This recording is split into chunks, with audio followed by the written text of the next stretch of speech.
Hello student, कैसे हैं आप। मैं सूर्यकांत चतुर्वेदी वाइसली आपका ऑनलाइन क्लासेस के अंदर स्वागत करता हूं। जैसा कि आपको मालूम है बेटा, हम लोग जो पढ़ रहे हैं कक्षा 12 इतिहास की राजस्थान माध्यमिक शिक्षा बोर्ड की बुक का चैप्टर 6 पढ़ रहे हैं। और इस चैप्टर 6 के अंदर हमने जो अब तक अध्ययन कर लिया है, वो जिन टॉपिकों के बारे में हमने अध्ययन कर लिया है, मैं आपको बता दूं, सविनय अवज्ञा आंदोलन के बारे में पढ़ लिया है। सविनय अवज्ञा आंदोलन के बाद में हमारा जो टॉपिक होगा जो सामने आए थे, उनमें कोरिया सम्मेलन, दिल्ली पैक्ट के बारे में पढ़ लिया है। दिल्ली पे गांधी समझौता, दिल्ली पैक्ट के बारे में पढ़ लिया है। कोरिया सम्मेलन हमने पढ़ लिए हैं। उसके बाद में 1935 का अधिनियम पढ़ लिया है। और 1935 के अधिनियम के बाद में प्रांतीय सरकारों के गठन के बारे में हमने पढ़ लिया। आज जैसा कि आपको मैं बताऊंगा, हमने इन टॉपिकों के बारे में हमने ढंग से देख लिया है। और इन टॉपिकों के अंतर्गत हमने यह जानने का भी प्रयास किया है कि किस तरीके से स्वतंत्रता के लिए या संविधान स्वतंत्रता की लड़ाई के लिए किस तरीके से संघर्ष धीरे धीरे अपने व्यापक स्तर पर पहुंचता हुआ चला गया। अब एक नया टॉपिक लेके आ रहे हैं, द्वितीय विश्व युद्ध है। और द्वितीय विश्व युद्ध के बाद में भारत की क्या स्थिति बनती है। द्वितीय विश्व युद्ध के समय में ब्रिटेन जो है वो भारत को ब्रिटेन की तरफ से युद्ध में सम्मिलित होने का अपना वक्तव्य दे देता है ब्रिटेन, कि भारत ब्रिटेन की ओर से, यानी कि सितंबर, अगर देखा जाए सितंबर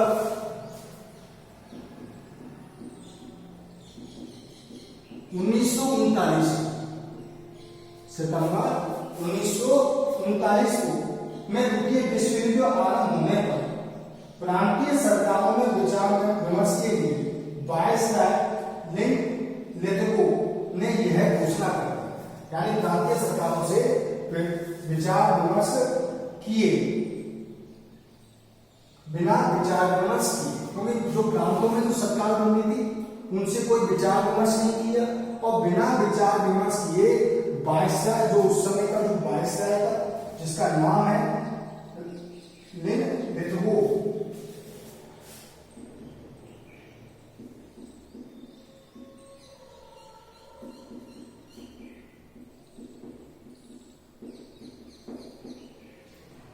वायसराय लिथगो ने घोषणा किस क्या कर दी, घोषणा कर दी।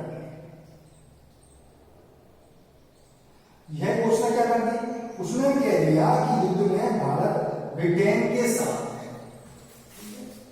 क्या घोषणा कर दी कि युद्ध के अंदर जो भारत है, और भारत वो किसके साथ है, ब्रिटेन के साथ।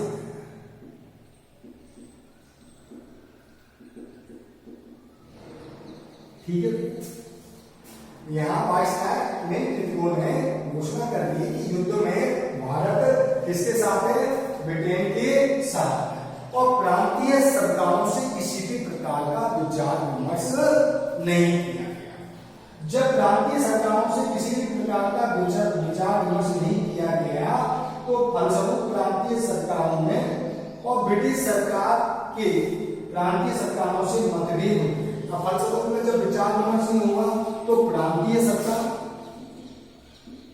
जो 1935 के अधिनियम के बाद में आई थी, प्रांतीय सरकार और ब्रिटिश सरकार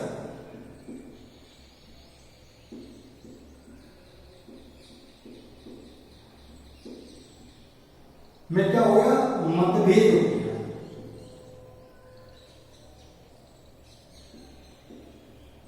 क्या हो गया, मतभेद, जो कि होना भी स्वाभाविक था, क्योंकि वायसराय लिथगो ने ना तो कोई बातचीत की, ना कोई विचार विमर्श किया, और उसने तो घोषणा कर दी कि भारत जो है वो किसी तरफ से युद्ध लड़ रहा है, युद्ध के अंदर किसका साथ दे रहा है, ब्रिटेन का साथ दे रहा है। फलस्वरूप में मतभेद। अक्टूबर 1939 को कांग्रेस की प्रांतीय सरकारों ने इस्तीफा दे दिया। अक्टूबर 1939 कांग्रेस की जो प्रांतीय सरकार थी कौन सरकार थी? प्रांतीय सरकार थी। इन्होंने क्या कह दिया?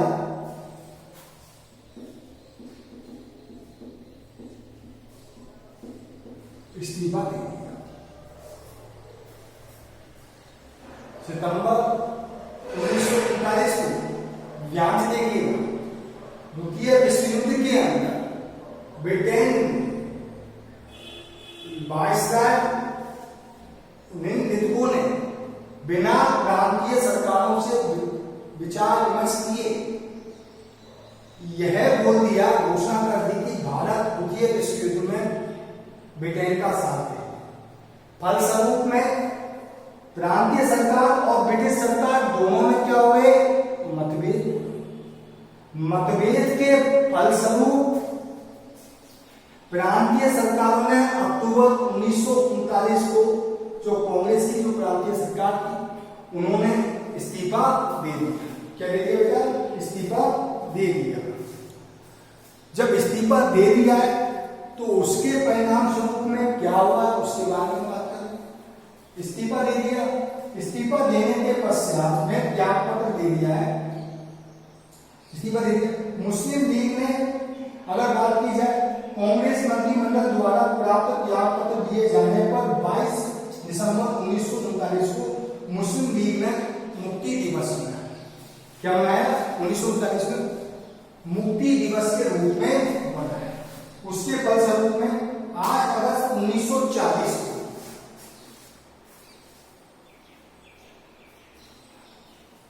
जिसके बारे में पढ़ेंगे हम टॉपिक है वो हमारा आज का अगस्त प्रस्ताव है।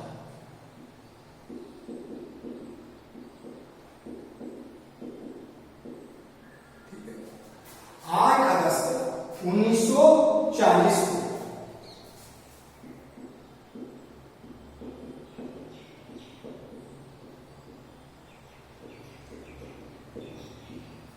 8 अगस्त 1940 को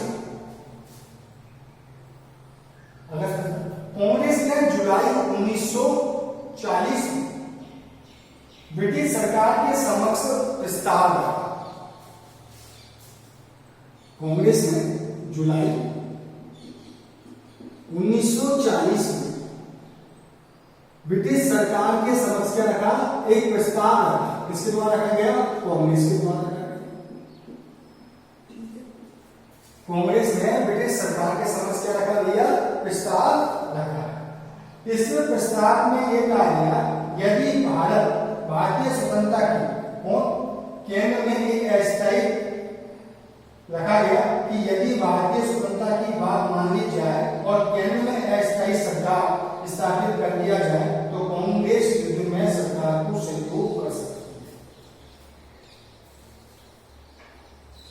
क्या प्रस्ताव है? अगर भारत की सरकार की हमारी बात को मान लिया जाए और मान लिया जाए भारतीय स्वतंत्रता की मांग, इन्होंने कहा कि हमारी भारतीय जो स्वतंत्रता है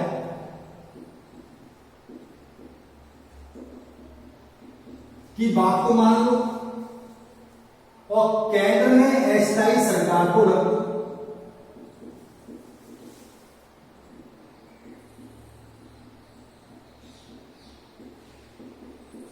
ठीक है, भारतीय कांग्रेस ने कहा कि आप भारतीय स्वतंत्रता की बात को मान लीजिए, हमको भारतीयों को स्वतंत्र कर दीजिए कि युद्ध के बाद आप भारतीयों को स्वतंत्र कर देंगे, उसके पश्चात में मान ली जाए और केंद्र में अस्थायी सरकार स्थापित कर दी जाए। तो कांग्रेस ने युद्ध में कहा कि कांग्रेस युद्ध में द्वितीय विश्व युद्ध में ब्रिटेन का क्या देगी? साथ देगी।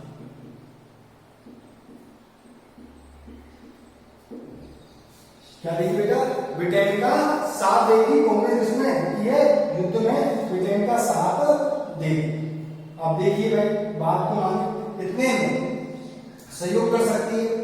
क्या कर सकती है? सहयोग कर सकती है। जुलाई 1940 में कांग्रेस ने ब्रिटिश सरकार के समक्ष मांग रखी कि हमको भारतीयों को स्वतंत्रता दे दी जाए और केंद्र में अस्थायी सरकार बना दी जाए। तो हम लोग क्या है, कांग्रेस है ब्रिटेन का क्या देगी? सहयोग करेगी। फलस्वरूप में अगर बात की जाए, ब्रिटेन के प्रधानमंत्री चर्चिल ने कहा किसने कहा? उस समय ब्रिटेन का जो प्रधानमंत्री था कौन था? चर्चिल। ब्रिटेन के प्रधानमंत्री चर्चिल ने कहा कि मैं ब्रिटिश साम्राज्य के विघटन के लिए ब्रिटेन का प्रधानमंत्री नहीं बन रहा हूं। उसने क्या कहा कि मैं ब्रिटिश सरकार के विघटन के लिए, किसके? ब्रिटिश जो सरकार है इसके विघटन के लिए मैं ब्रिटेन का प्रधानमंत्री नहीं बना। जब उन्होंने ये मांग रखी कि हमको तो एक काम करो, भारत को स्वतंत्रता दे दी जाए और दूसरी बात कि केंद्र में एक अस्थायी सरकार बना दी जाए, तो इसके प्रति उत्तर में ब्रिटेन के जो प्रधानमंत्री हैं चर्चिल, उन्होंने कहा कि मैं ब्रिटेन का विघटन करने के लिए प्रधानमंत्री नहीं बना हूं, मैं किसी भी कंडीशन में इसका विघटन नहीं करना चाहता। वायसराय लॉर्ड लिथगो ने वायसराय लिथगो ने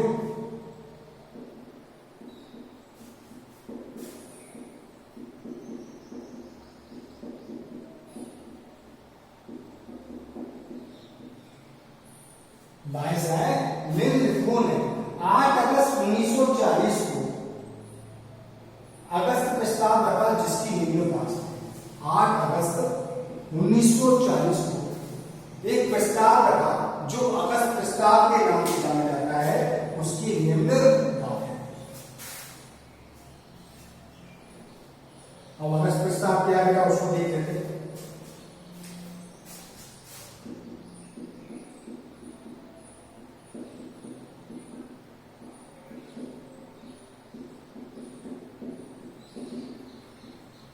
8 अगस्त 1940 को एक प्रस्ताव रखा, जिस प्रस्ताव को क्या कहा जाता है? अगस्त प्रस्ताव कहा जाता है। इसके निम्न बातें थी। अब वो क्या क्या बातें थी इसके अंदर मैं आपको बताता हूं।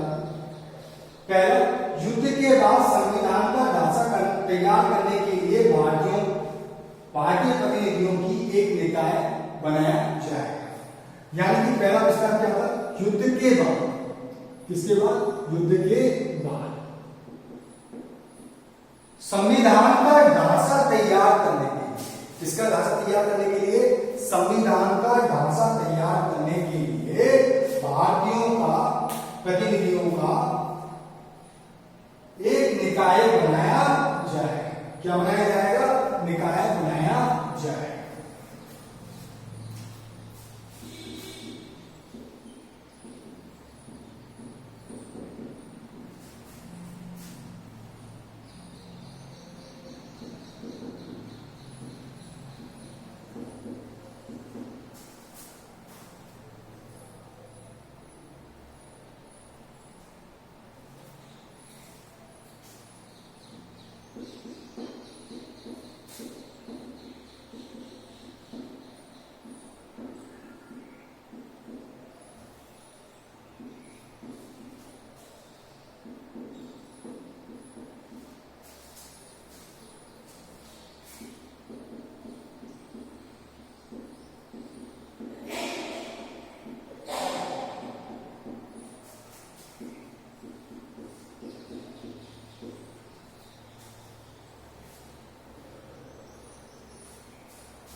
युद्ध के बाद संविधान का ढांचा तैयार करने के लिए भारतीय प्रतिनिधियों का एक निकाय तैयार किया जाएगा। क्या तैयार किया जाएगा? भारतीय प्रतिनिधियों का एक निकाय को तैयार किया जाएगा। युद्ध के बाद संविधान का ढांचा तैयार करने के लिए भारतीय प्रतिनिधियों का एक निकाय तैयार किया जाएगा।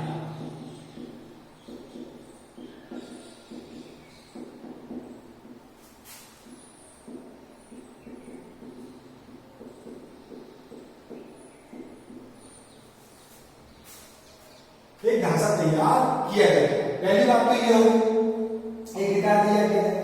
वायसराय की कार्यकारिणी परिषद का विस्तार किया जाएगा। दूसरा, वायसराय की कार्यकारिणी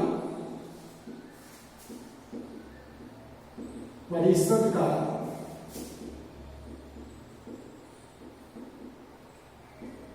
विस्तार किया जाए। दूसरा क्या हो गया, वायसराय की जो कार्यकारिणी परिषद है उसका विस्तार किया जाएगा, इसमें भारतीयों को अधिक संख्या में सम्मिलित किया जाएगा।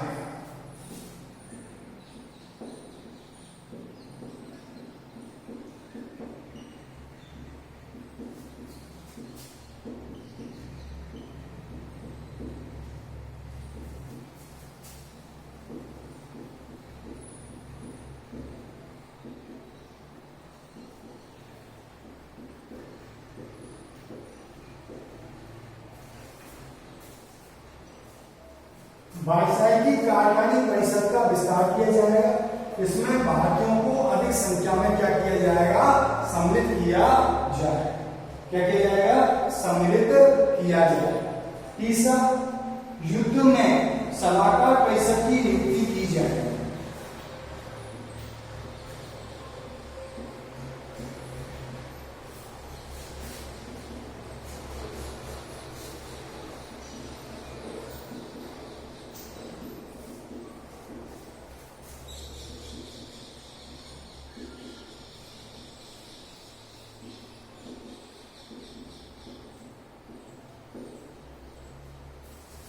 युद्ध में सलाहकार परिषद की नियुक्ति की जाएगी। क्या की जाएगी बेटा, नियुक्ति की जाएगी, जिसमें भारतीय राज्यों के प्रतिनिधि और अन्य भारतीय होंगे, जिसमें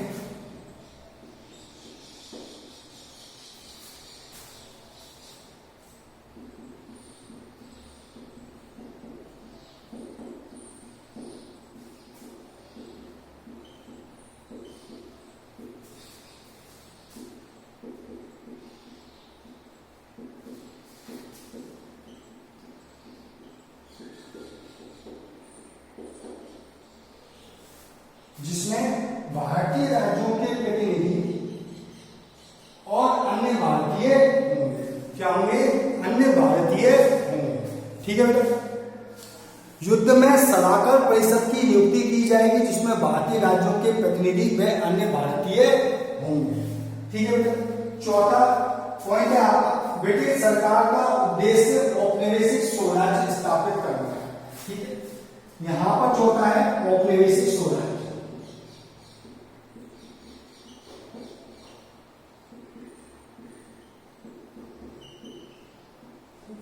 ब्रिटिश सरकार का जो उद्देश्य है वो क्या है, औपनिवेशिक स्वराज्य को प्रदान करना। ठीक है बेटा, पांचवा है ब्रिटिश सरकार का, उसके बाद अल्पसंख्यकों की स्वीकृति के बिना सरकार किसी भी संवैधानिक परिवर्तन को लागू नहीं करेगी। यानी कि जो अल्पसंख्यक है,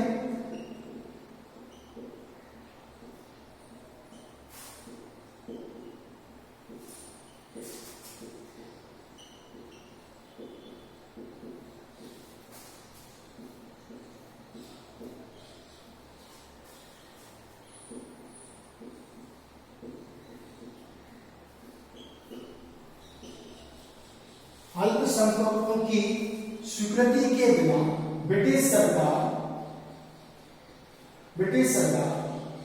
किसी भी संवैधानिक परिवर्तन को लागू नहीं करेगी।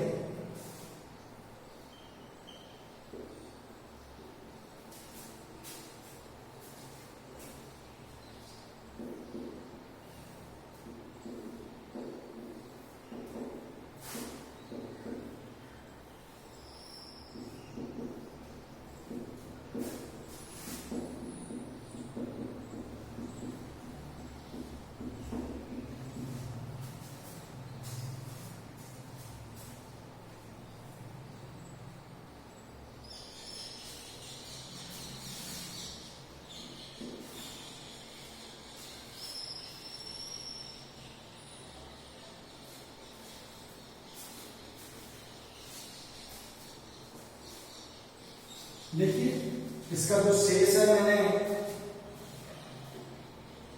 यहां लिया है।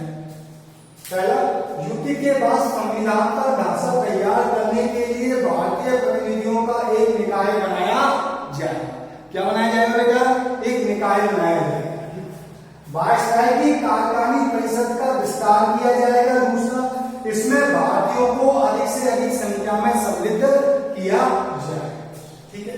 युद्ध में सलाहकार परिषद की नियुक्ति की जाएगी, जिसमें भारतीय राज्यों को प्रतिनिधि तथा अन्य भारतीय होंगे। चौथा, औपनिवेशिक स्वराज, यानी ब्रिटिश जो सरकार है वो औपनिवेशिक स्वराज प्रदान करना चाहती है। क्या प्रदान करना चाहती है? औपनिवेशिक स्वराज की स्थापना करना चाहती है। ब्रिटिश सरकार क्या करना चाहती है? औपनिवेशिक स्वराज की स्थापना करना चाहती है। 5, अल्पसंख्यकों की स्वीकृति के बिना ब्रिटिश सरकार किसी भी संवैधानिक परिवर्तन को लागू नहीं करेगी। तो ये 5 जो प्रस्ताव रखे गए थे, 5 बातें कही गई है, ये जो बताई गई है, इनके अंतर्गत अगस्त प्रस्ताव को रखा गया। किसको रखा गया बेटा? अगस्त प्रस्ताव को रखा गया।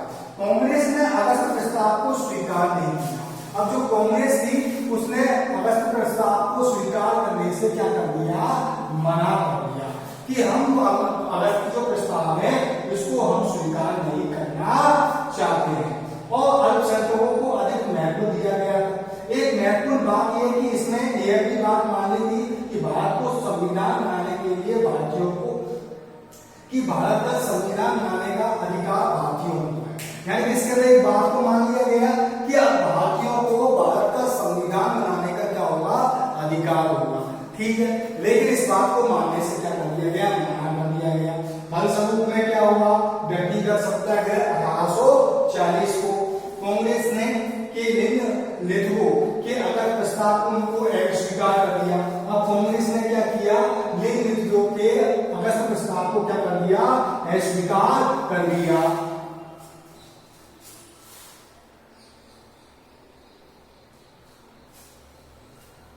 कांग्रेस ने निम्नलिखितों के अगस्त प्रस्ताव को क्या कर दिया बेटा? अस्वीकार कर दिया।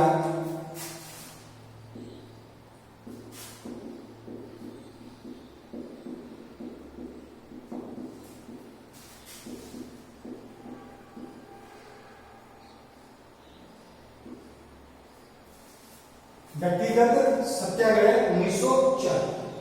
कांग्रेस ने निम्नलिखितों के प्रस्ताव को अगस्त प्रस्ताव को अस्वीकार कर दिया। इसके बाद गांधी जी ने व्यक्तिगत सत्याग्रह चालू किया। कांग्रेस ने अगस्त प्रस्ताव को अस्वीकार कर दिया है। जो गांधी जी ने क्या किया? आगे चलकर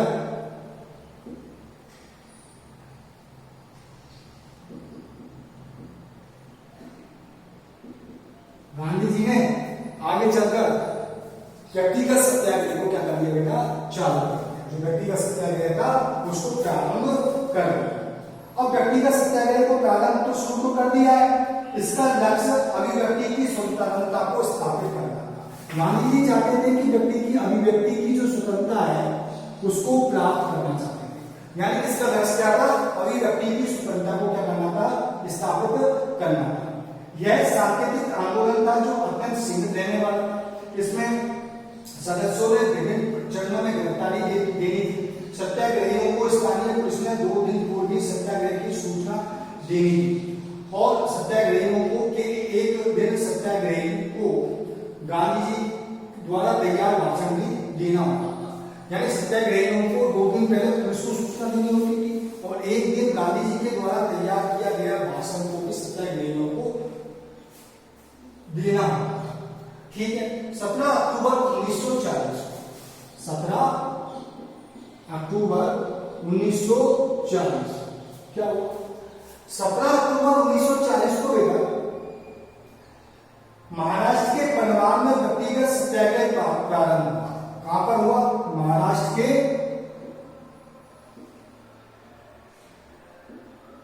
पनवार। व्यक्तिगत सत्याग्रह वो क्या हो गया? प्रारंभ हो गया। ठीक है। इन्होंने युद्ध विरोधी भाषण देकर इनको गिरफ्तारी दी। दूसरे सत्याग्रह, ठीक है, विनोबा भावे, ध्यान रखिए, विनोबा भावे जो थे ये पहले सत्याग्रही।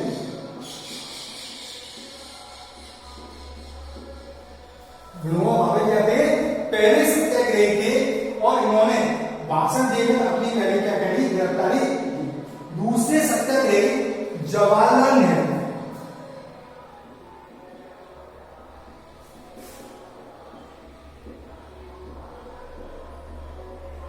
दूसरे क्या थे, सत्याग्रही।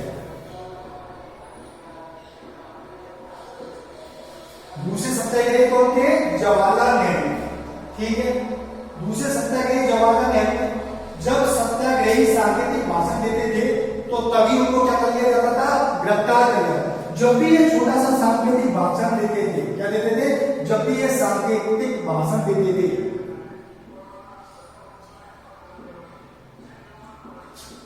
भाषण देते थे, इनको तुरंत क्या कर लिया जाता था बेटा, गिरफ्तार कर लिया जाता। किंतु बाद में सरकार ने निर्देश जारी किए कि सत्याग्रहियों को नोटिस मिलते ही, किंतु बाद में क्या हुआ, सरकार ने निर्देश जारी किया कि सत्याग्रही को नोटिस मिलते ही गिरफ्तार कर लिया जाए। 1941 में द्वितीय विश्व युद्ध में अपनी खराब स्थिति को देखते हुए ब्रिटेन ने युद्ध में भारत का समर्थन प्राप्त करने के लिए सभी सत्याग्रहियों को रिहा करने की घोषणा। जब देखिए द्वितीय विश्व युद्ध के अंदर ब्रिटेन की स्थिति क्या थी, खराब। तो खराब स्थिति को देखते हुए ब्रिटेन ने भारत का समर्थन प्राप्त करने के लिए सारे जो सत्याग्रही थे उनको क्या कर दिया, जेल से रिहा कर दिया। क्या कर दिया, जेल से रिहा कर दिया। तो ठीक है बेटा, आज हमने जो पढ़ा वो क्या पढ़ा, अगस्त प्रस्ताव पढ़ा, व्यक्तिगत सत्याग्रह पढ़ा 1940। कल नया टॉपिक लेके आएंगे और नया जो टॉपिक होगा वो होगा एक्टिवेशन 1942। इस टॉपिक के बारे में पढ़ेंगे। आप जुड़े रहिए मेरे से, आप पढ़ने हैं कंटिन्यू मेरी क्लासों का फायदा उठाइए, आपको डेफिनेटली बहुत फायदा प्राप्त होगा। ठीक है, आज के लिए बस।